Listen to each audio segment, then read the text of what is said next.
Halo, selamat pagi. Assalamualaikum untuk adik-adik, bapak ibu sekalian di rumah, dan juga bapak ibu guru dimanapun berada.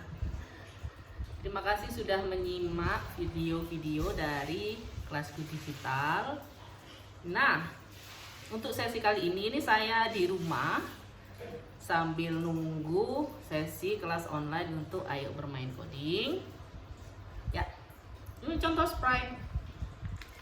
Saya mau berbagi dulu tentang kenapa sih anak-anak ini perlu bermain coding gitu, perlu mengenal coding. Kalau bapak ibu yang sudah terdengar gitu ya berita-berita dari Mas Menteri yang baru sekarang, Mas Menteri Nadiem, mengatakan bahwa anak-anak SD kelas 4 kalau nggak salah ya, pokoknya anak-anak SD sudah harus belajar coding gitu. Terus akhirnya pada heboh, semua pada mencari apa sih coding itu, ngapain sih anak-anak harus belajar coding, bukannya beban berat, materinya udah banyak, udah apalagi kalau sekolahnya swasta gitu ya, sekolah swasta yang berbasis agama itu ada materi dari kementerian, dari Dignas, dan juga materi agama yang banyak. Mereka itu bakal kewalahan, nggak harus belajar coding lagi, rumit gitu.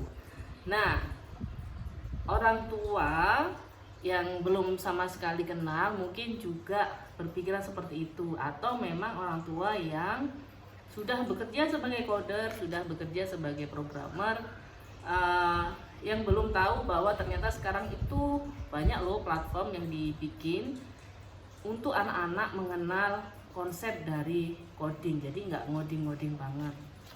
Nah, kalau bapak ibu atau adik-adik semua itu browsing ya tentang coding kids, itu tentang coding kids, browsing aja gitu, atau tentang coding gitu, pasti akan kaget karena ternyata konsep bahwa everybody can code, atau semua orang bisa ngoding, bisa membuat code, membuat program sesuatu, itu sudah booming banget loh di negara lain gitu.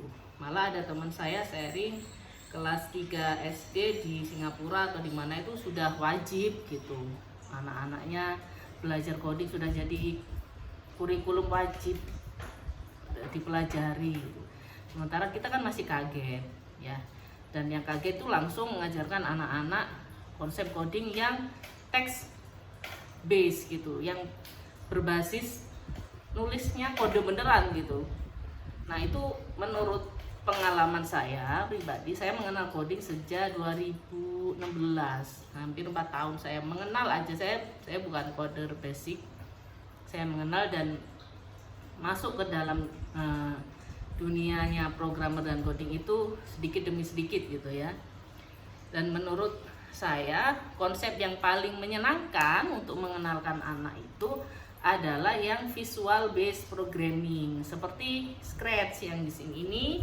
Nggak Scratch aja sebenarnya, ada Scratch, ada Kodu, ada code hour-nya, code.org, code lah, code.org kalau cari websitenya ya. Kalau ini kan di scratch.mit.edu. Kalau Kodu bisa di kodugamelab.com kalau nggak salah. Nah, itu satu persatu akan kami ajarkan di kelas Ayo Bermain Coding. Nah, ini adalah visual based programming, atau belajar programming yang berbasis visual, baik dari bentuk kodenya atau hasilnya berupa gambar, animasi, game. Nah, itu semuanya visual, ada gambar, ada suara. Nah, itu kan anak-anak suka ya, warna-warni gitu. Kenapa anak-anak ini perlu untuk belajar coding? Karena di proses belajar bikin sesuatu ini, atau bikin project pakai code atau coding ini, itu adalah melatih anak untuk teliti, untuk berani mencoba. Kalau salah nggak apa-apa, bisa ditarik lagi, bisa diulangi lagi. Untuk berpikir kreatif, Misalnya saya ingin ini sprite sebutnya kalau di Scratch, saya ingin gurita ini, saya ingin gurita ini bisa berenang ke kanan, ke sini, kembali ke sini. Kalau misalnya dia menyentuh ikan, nanti dia dapat skor gitu. Itu bagaimana caranya memberikan programnya. Nah itu kan dia awalnya dia bikin ide dulu, kemudian dia mendesain, kemudian dia deploy atau mewujudkannya gitu. Itu adalah konsep dari para programmer yang kalau bikin sesuatu gitu. Jadi dia dari ide, kemudian desain, kemudian deploy gitu. Bikin lah, launching gitu, launching. Nah, dalam proses itu, desain itu kan anak-anak udah berpikir kreatif tuh ya. Nanti di satu frame itu isinya apa aja, misalnya gurita sama ikan sama orang atau penyelam gitu. Terus ini ngapain, ikannya ngapain gitu ya. Saya juga bikin ikan bentar. Nah ini misalnya ikannya ngapain, guritanya ngapain, ini programnya apa, ini programnya apa, ikan kalau kena gurita gimana. Nah dari ide itu, ide bisa ditulis di buku biasa, tapi pengalaman saya kalau handle anak-anak sekarang itu, ketika saya minta sekarang kita bikin ide anak-anak, boleh nggak di laptop Bu gitu. Jadi anak-anak sekarang memang sudah paperless banget ya, pengennya apa-apa pakai screen, pakai laptop, pakai HP gitu ya. Udah saya bebaskan aja, digambar biasa juga boleh. Setelah ide kemudian dia desain.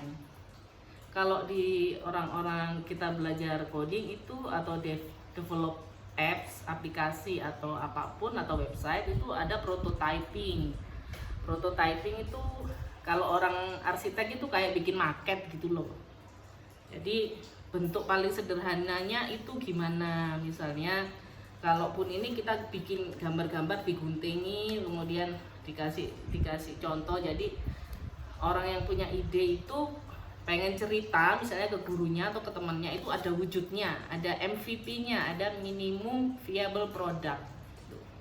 Itu namanya ada prototyping. Kalau website itu ya prototyping, apa ya namanya, istilahnya sih prototyping. Jadi belum ada kodenya, tapi kita bisa pencet-pencet tuh website yang muncul, ininya buttonnya dipencet, dia bisa pindah ke halaman yang baru atau masuk ke WhatsApp atau muncul gambar atau jadi slider atau macam-macam ya. Itu namanya prototyping. Setelah prototyping kemudian mengcode atau coding. Mengcoding, menyusun. Kalau anak-anak menyusun ini satu persatu. Setelah disusun kan dicoba. Nah itu kadang-kadang kan nggak jalan, nggak bener gitu. Ada aja bugnya, istilahnya itu bug, serangga gitu ya. Ada aja kekeliruannya. Nah kita ada konsep namanya debugging. Kita melihat sendiri, aduh kodeku nih yang salah apa aja sih gitu. Debugging itu seperti mengkoreksi diri sendiri. Jadi anak-anak terbiasa bikin sesuatu, kemudian bisa dikoreksi orang lain. Ini nggak jalan nih, misalnya ini ikannya nggak jalan nih, guritanya ke sini, ikannya tetap diem aja gitu misalnya. Atau ketika ini bertemu kok skornya nggak nambah, kenapa? Nah itu dikoreksi, debugging, dikoreksi. Oh iya aku salah ini, aku coba lagi deh yang baru, bikin sendiri. Jadi mengkoreksi diri sendiri, mengcross check diri sendiri, dan mau memperbaiki santai aja gitu. Kamu salah, oh iya aku salah. Kalaupun dia nggak tahu caranya, misalnya kayaknya udah bener kodenya kok salah terus, ini anak-anak akan terbiasa tuh mencari, bisa bertanya di guru, di trainernya atau tutornya, bisa bertanya ke teman, atau dia browsing aja di Google gimana gitu ya. Proses orang-orang bikin pemrograman itu seperti itu. Setelah itu launching atau deploy, nanti sudah jadi bener, yang sudah bagus bener. Nanti anak-anak juga akan diajari konsep-konsep digitalpreneur, digitalpreneurship. Digitalpreneurship yang penting itu ya termasuk konsep keterampilan anak di abad 21 atau soft skill yang wajib dilatih untuk anak-anak itu di abad kita ini, di abad digital ini. Mereka harus berani tampil. Oh ini gameku seperti ini, tujuanku seperti ini gitu, biar orang-orang suka.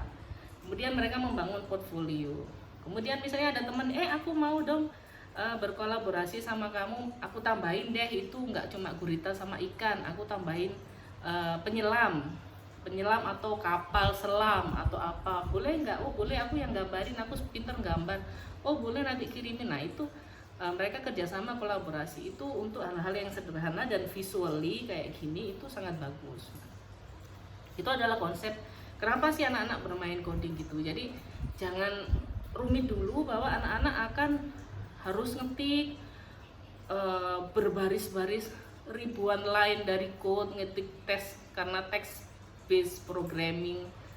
Kalau anaknya suka banget gitu nggak masalah, tapi kalau anaknya nggak suka, misalnya anak-anak visual yang suka gambar dan lain-lain, dipaksa untuk text based programming, ya keteteran gitu, mereka akan beban banget. Jadi anak-anak yang ini pun juga nggak anak-anak sih, Scratch ini saya pun udah dewasa mengenal ini juga sangat menarik.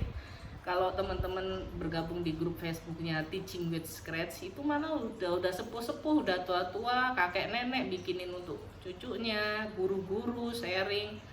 Kami sangat tertarik sekali dan nggak merasa ini ecek-ecek untuk anak-anak aja gitu, karena bisa jadi wadah untuk berkarya, untuk berkreasi gitu. Ada yang bikin game kejar-kejaran racing, ada yang game pong, ada yang game tembak-tembakan, dan mereka berbagi dengan sukarela aja tutorialnya gitu. Dan itu memang konsep yang ada di Scratch dan beberapa platform lain seperti Code ataupun Kodu itu juga free. Cuma Scratch ini karena fiturnya itu mudah dijalankan dan tidak harus download juga. Kita bisa main online, kita bisa sharing link project, ada komunitas dan macam-macam. Jadi yang paling mudah untuk mengawalinya, nggak perlu download. Jadi punya laptop apapun speknya di rumah itu bisa, asalkan bisa online aja. Itu bisa mulai belajar coding untuk kids ya. Jadi kalau bisa teman-teman yang misalnya jadi guru atau kepala sekolah di sekolah gitu, misalnya ada sudah masuk kewajiban memasukkan coding kids di kurikulum, kalau bisa yang visual based programming seperti ini ya. Jangan langsung anak-anak disuruh bikin website yang text based programming, ngetik coding satu persatu seperti kita menulis novel gitu ya, satu buku tebel banyak tulisannya. Itu anak-anak nggak semuanya suka, dan memang nggak semuanya anak mau gitu, dan itu tidak mengapa, karena ini adalah konsep sesuatu yang melatih aja lah soft skill. Malah ke depan konsepnya adalah coding itu seperti bahasa aja, seperti kalau kita orang Indonesia biasa bahasa Indonesia, kemudian ingin belajar bahasa asing, bahasa Inggris gitu misalnya. Nah itu kan belajar huruf demi huruf, kata demi kata. Nah coding ini adalah bahasa, bentuk bahasa yang kelak di masa depan itu perlu gitu. Nah di beberapa negara sekarang itu semua sudah berusaha ingin belajar. Misalnya desainer baju, dia juga belajar coding gitu. Dia tahu membuat sebuah program atau pemrograman atau software yang nanti dikaitkan dengan desain baju. Misalnya dia nyambungnya ke IoT, Internet of Things atau IoT gitu. Jadi misalnya baju itu mengandung chip logam sesuatu dipasang, kemudian baju itu bisa mendeteksi apa itu gelap, atau baju itu bisa mengalirkan medan magnet atau elektromagnet atau apa, atau bisa kayak GPS gitu misalnya ya, bisa disambungkan ke smartphone, ke HP. Nah itu kan ada codingnya tuh. Nah orang yang mengenal coding seperti saya misalnya, yang basicnya bukan programmer, bukan kuliah informatika, endingnya tidak harus balik kanan langsung belok langsung jadi programmer, nggak harus gitu, tapi kita minimal paham gitu. Nah orang yang mengenal coding kalaupun punya bisnis, dia jadi tahu kalau misalnya di bisnisnya itu mereka perlu develop apps, mereka perlu bikin mobile aplikasi yang bisa di-download di HP. Mereka perlu orang-orang tim yang bikin website. Nah si ownernya atau bosnya yang udah ngerti coding itu bisa paham gitu loh. Kalau mau ngobrol sama tim developing, IT-nya, oh kayak gini, dia juga paham, oh kayak gini. Dia bisa paham bahasanya lah, bisa nyambung kayak gitu. Kalau saya larinya ke kelas belajar, jadi oh ternyata ini konsep yang bagus sekali. Yang kenapa saya memilih Scratch ini karena jembatan yang sangat mudah dan menarik dan lucu untuk menjembatani semua materi pelajaran, entah itu matematika, IPA, kimia, sains, apapun, bahasa, budaya, art juga bisa masuk. Nah ini yang setelah saya mencoba ini itu sepertinya Scratch ini yang paling bisa memfasilitasi hal itu. Orang newbie, orang yang udah programmer misalnya juga bisa menerapkan ini untuk memberi pengertian kepada para pemula. Nah, kenapa anak-anak juga perlu dikenalkan dengan coding ini? Ini adalah mengasah logika berpikir mereka. Sekarang kan ada HOTS, high order thinking skill, kayak gitu ya, kayak yang jadi guru, yang tahu, yang jadi dosen gitu. Ada creative thinking dan design thinking dan macam-macam. Yang intinya adalah anak-anak sekarang itu diusahakan untuk kreatif dan adaptif. Mereka itu harus kreatif karena nanti keadaan di masa depan kan kita nggak tahu. Kalau mereka kreatif, mereka bisa memanfaatkan apapun yang ada di sekitarnya menjadi sesuatu yang produktif dan bisa membuat mereka mandiri. Intinya seperti itu. Dan adaptif juga, kalau sudah nyemplung ke dunia teknologi itu perubahannya sangat cepat. Jadi nggak bisa mau belajar Scratch aja. Saya kenal tahun 2018 sama sekarang mulai buka lagi 2019 kemarin, setahun sempat saya tinggal gitu. Itu sudah banyak sekali perubahannya. Code-nya ada yang berbeda. Semuanya berubah. Jadi menjadi kreatif dan adaptif adalah sesuatu yang bisa dilatih dengan baik memakai konsep coding. Dan untuk mengenalkan coding kids, usahakan pakai yang visual based programming, yang ada bentuk visualnya, ada warna-warninya, ada kotak-kotaknya gitu. Setelah nanti akan tersortir anak-anak yang benar-benar geek banget, suka banget coding, nanti baru diajari yang text based, yang harus mengetik satu demi satu kodenya gitu. Dan itu akan, kalau kita semua sudah terbiasa dengan bahasa baru ini, baik anak-anak, orang tua, ibu-ibu juga nanti, ibu-ibu dan bapak-bapak di rumah dan guru di sekolah itu nanti akan semakin biasa saja menggunakan teknologi. Jadi nggak ngeri, nggak menolak gitu, dan semakin tahu cara menggunakan teknologi, menggunakan gadget, HP, smartphone, iPhone, laptop, tablet, iPad, segala hal, VR itu untuk create something, untuk bikin sesuatu. Jadi anak, orang tua, dan siapapun kita nggak cuma jadi pemakai aja, nggak cuma jadi user aja, tapi juga kreator gitu. Nah itu adalah konsep yang menarik yang perlu kita terima, dan anak-anak juga biar bisa mengikuti kemajuan zaman. Wong negara lain anak-anak udah bisa code something, sudah bisa bikin pemrograman sesuatu. Anak-anak kita cuma main game aja, nggak tahu konsep berpikirnya itu gimana. Cuma nonton YouTube aja nggak tahu kalau dia bisa bikin animasi sendiri gitu misalnya.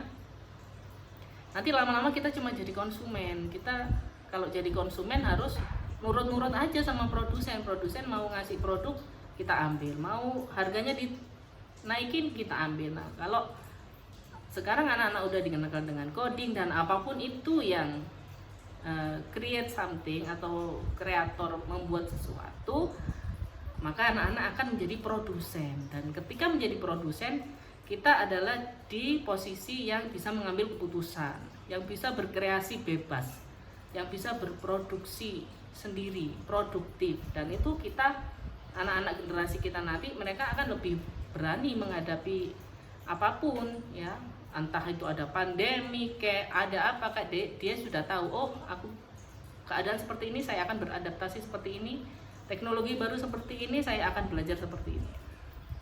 Itu konsepnya. Pentingnya grand design atau gambaran besarnya, kenapa anak-anak sekarang dikatakan perlu belajar coding. Itu ada sharing dari saya. Dan sekali lagi ada program Ayo Bermain Coding, bisa diikuti, bisa dilihat di Instagram @kelaskudigital, nah, atau buka di website www.kelaskudigital.com. Nanti ada bagian informasi tentang itu, bisa DM atau bisa kirim ke WhatsApp di page kami gitu. Terima kasih. Wassalamualaikum warahmatullahi wabarakatuh.